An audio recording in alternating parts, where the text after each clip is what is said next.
This clinical video demonstrates a case of Apert syndrome. Apert syndrome is also known as acrokephalosyndactyly. It is caused by mutation in gene encoding fibroblast growth factor receptor 2. It is a congenital disorder. Most cases are sporadic, but autosomal dominant inheritance has been reported. Apert in 1906 described a syndrome consisting of skull malformation, consisting of bicoronal synostosis leading to brachycephaly with a high cranium described by term acrocephaly, and syndactyly of hands and feet consisting of complete distal fusion. There is tendency to fusion of bony structures of hand and feet.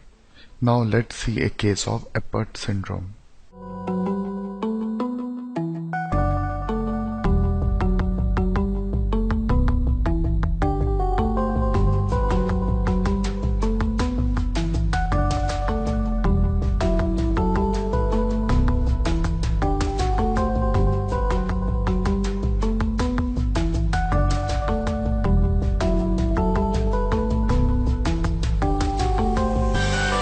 Let's see faciocranial features of Apert syndrome in more detail. Brachycephaly is the result of synostosis of coronal suture. As a result, face of this child looks broad. Due to mid-phase hypoplasia, you will note hyperteloris proptosis, downslanting palpebral fissure, beaked nose, and flat face. Cruzen syndrome comes in differential diagnosis of Apert syndrome and is most easily distinguished by absence of soft tissue and bony syndactyly of hands and feet. In short, you can say Cruzen syndrome is equal to Apert syndrome minus syndactyly of hands and feet. Faciocranial abnormalities in Cruzen syndrome are generally mild at birth and develop over infancy, while in cases of Apert syndrome, they are present at birth. Treatment of Apert syndrome consists of cranial vault remodeling and frontoorbital advancement.